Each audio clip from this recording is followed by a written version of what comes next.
नमस्कार, मैं नेहा शर्मा आपके साथ और आप देख रहे हैं जस्ट इंडिया। खबरों के प्रायोजक हैं रंज care showroom in Rohtak and Bahadurgarh. Showroom पर आएं, टेस्ट ड्राइव लें और गाड़ी बुक कराएं। टिकटॉक स्टार भाजपा नेता सोनाली फोगाट के मर्डर में चिट्ठी बम फूटा है। सोनाली के परिवार के पास 2 गुमनाम चिट्ठियां पहुंची हैं, जिसमें सोनाली के कत्ल की पूरी साजिश का पर्दाफाश किया गया है। इसमें दावा किया गया है कि राजनीतिक करियर बचाने के लिए पीए सुधीर सांगवान को 10 करोड़ देकर सोनाली का मर्डर करवाया गया था। गुमनाम चिट्ठी भेजने वाले ने दावा किया है कि सोनाली का पीए सुधीर तो सिर्फ मोहरा है, वह पैसे के लालच में बह गया था। सोनाली के जीजा अमन पुनिया का कहना है कि पहली चिट्ठी के बारे में हमने सीबीआई को सूचित किया था। उन्होंने कहा कि वे इसे अपने पास रखें, हम आएंगे तो आपसे ले लेंगे। गुरुवार को ऐसी ही दूसरी चिट्ठी भी आ गई। यह गुमनाम चिट्ठियां सोनाली फोगाट के परिवार और पुलिस को भेजी गई हैं। इनमें हिसार, फतेहाबाद और टोहाना के नेताओं के नाम लिखे हुए हैं। यह नेता एक ही पार्टी से जुड़े हुए हैं। चिट्ठियों में कहा गया है कि सोनाली से अपना राजनीतिक करियर बचाने के लिए कत्ल की पूरी साजिश रची गई थी। चिट्ठी भेजने वाले का दावा है कि वह सिर्फ सोनाली के परिवार को इंसाफ दिलाना चाहता है।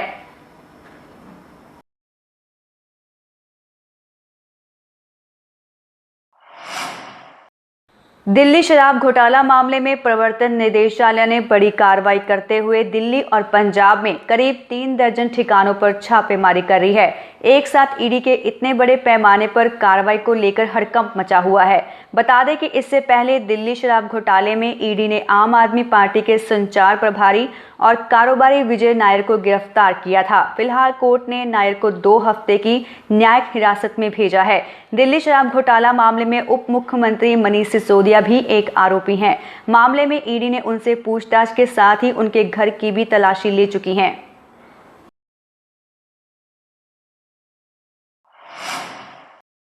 भारतीय वायुसेना ने चंडीगढ़ की सुखना झील के ऊपर एयर शो किया। चंडीगढ़ में एयरफोर्स के जवानों ने अपने 80 से ज्यादा फाइटर और कुछ ट्रांसपोर्ट प्लेन से कई शानदार करतब दिखाए। मिराज, सुखोई, मिग-21 और मिग-29, चिकुन, राफेल जैसे प्लेन आज सुखना लेक के ऊपर से उड़े।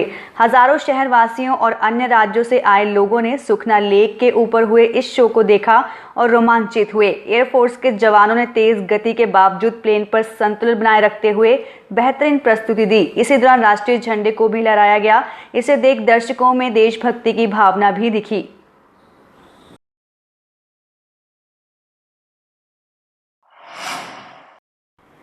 हरियाणा के हिसार में आदमपुर विधानसभा उपचुनाव लड़ने से कुलदीप बिश्नोई किनारा करते नजर आ रहे हैं। उन्होंने कहा कि मैं चाहता हूं कि मेरा बेटा भव्य चुनाव लड़े, मैं नहीं लड़ना चाहता। कुलदीप का ये बयान इसलिए अहम है क्योंकि सोनाली फोगाट के कत्ल के बाद से वह विवादों में है। कुलदीप ने पंचकूला में बीजेपी के आदमपुर और पंचायत चुनावों को लेकर मंथन के दौरान ये बात कही, जिसमें प्रदेश अध्यक्ष ओपी धनखड़, सीएम मनोहर लाल के साथ स्टेट इंचार्ज और त्रिपुरा के पूर्व सीएम बिप्लब देब मौजूद हैं। सूत्रों की माने तो भाजपा कुलदीप को लड़ाने के पक्ष में है। उनका कहना है कि अगला विस चुनाव भले ही भव्य लड़ ले, लेकिन इस बार कुलदीप को ही मैदान में उतरना होगा। ये सारा सुन लिया है, सुनने के बाद ही ये तय हुआ है कि ये निर्णय मुझ पर और मुख्यमंत्री जी पर है। जब हम दोनों बैठकर इस पर निर्णय करके जब नाम भेजेंगे तो आपको सूचित कर दिनों में नहीं, ये विषय घंटों में तय हो सकता है। कोई लंबा चौड़ा विषय नहीं है जो है कि तुरंत रात तक हो सकता है, कल तक हो सकता है। जब आप नाम भेजेंगे तो आपको जानकारी। गाम्बिया में 66 बच्चों की मौत के बाद कफ और कोल्ड सिरप को लेकर भारतीय दवा कंपनी की 4 दवाइयों को लेकर अलर्ट जारी किया गया है। हरियाणा सरकार ने मामले में जांच के आदेश दिए हैं। अब सोनीपत की फार्मास्यूटिकल कंपनी के खिलाफ जांच की जाएगी।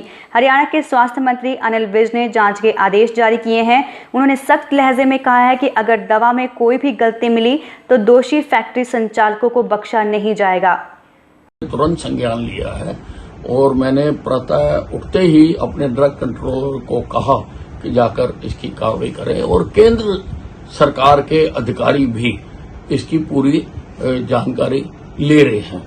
केंद्र सरकार के हेल्थ सेक्रेटरी और फार्मास्यूटिकल सेक्रेटरी ने आज प्रातः ही हमारे जो हेल्थ सेक्रेटरी हैं उससे बात की है और ये निर्णय तय हुआ है कि पहले कोई कार्रवाई करने से पहले इसके हम सैंपल चेक करवा दें। तो इसके सैंपल लेके जो सेंट्रल ड्रग लेबोरेटरी है कैलकाटा में, वहां पर सैंपल भेजे गए हैं। वहां से रिपोर्ट आने के बाद अगर कोई चीज गलत हुई तो बहुत सख्त कार्रवाई करी जाए। हरियाणा के गुरुग्राम से सनसनीखेज मामला सामने आया है, जहां स्कूटी सवार 3 बदमाशों ने घर के बाहर खड़े एक युवक को गोलियों से छलनी कर दिया।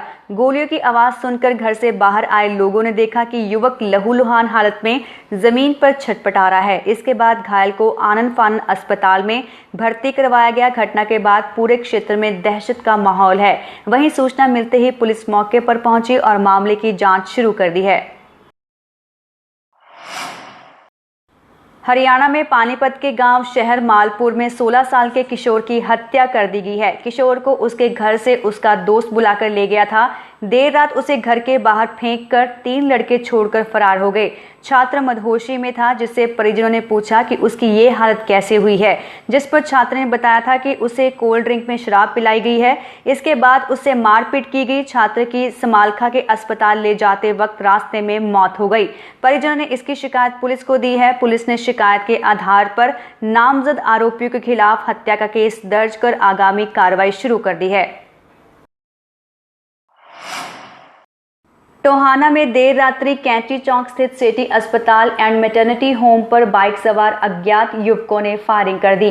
गोली शीशे को क्रॉस करते हुए अस्पताल में कार्यरत धमतान निवासी कंपाउंडर खुशीराम को गोली के छर्रे जा लगे, जिसके बाद उसे इलाज के लिए नागरिक अस्पताल में भर्ती करवाया गया है। मामले की सूचना पाकर DSP Shakir Hussain, SHO city Ashok Kumar मौके पर पहुंचे तथा मामले की गंभीरता से जांच शुरू कर दी है। जानकारी के अनुसार सिटी अस्पताल एवं मैटरनिटी एवं अस्पताल के सामने 2 मोटरसाइकिल पर 4 युवक आए, जिनमें से एक मोटरसाइकिल अस्पताल के सामने रुका। उक्त मोटरसाइकिल सवार ने उतरकर अस्पताल के गेट को खोलकर फायरिंग की, जो शीशे के गेट को क्रॉस कर गई तथा कर्मचारी खुशीराम को गोली के छर्रे लगे हैं, जिसके बाद उसे अस्पताल में दाखिल करवाया गया है। डीएसपी शाकिर हुसैन ने बताया कि अस्पताल में फायरिंग की सूचना पर मौके पर पहुंचे। अस्पताल जाने पर पता चला कि गोली शीशे के आर पार हो गई है और कंपाउंडर को छर्रे लगे हैं। मामले की जाँच की जा रही है। अंदर आते उसने पहले नीचे बैठ के घुस के नीचे बैठ के जो ये गेट है शीशे वाला, इसके नीचे से वो कागज़ डाला अंदर।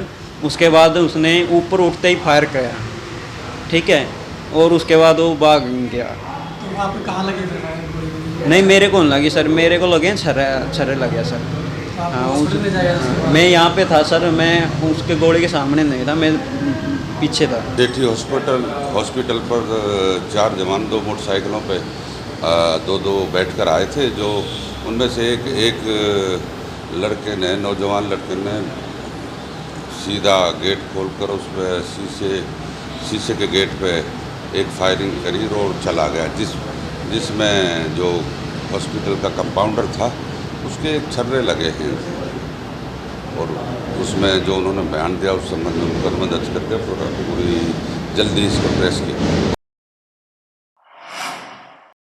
नगर पालिका कर्मचारी संघ हरियाणा द्वारा नगर निगम रोहतक में एक प्रेस वार्ता की गई। इसमें राज्यपाल मुख्य संगठनकर्ता राज्य कमेटी मुख्य रूप से उपस्थित थे। मीडिया कर्मी को बताया गया कि नगर पालिका कर्मचारी संघ हरियाणा द्वारा हरियाणा सरकार से अपील की जाती है कि जिस प्रकार भगवान वाल्मीकि जयंती के शुभ अवसर पर गोहाना में वाल्मीकि जयंती समारोह मनाया जा रहा है, उसमें सरकार को इस पर्व को मनाने पर यह भी अपील की जाती है।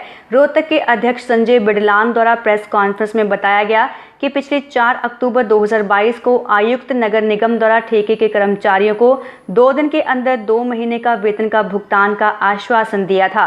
सभी कर्मचारियों के ठेका करने की तिथि निर्धारित की जाएगी, परंतु आज तक ना ही कर्मचारियों को वेतन मिला। संघ किसी भी आंदोलन करने पर मजबूर होगा, जिसकी जिम्मेदार नगर निगम प्रशासन खुद होगा।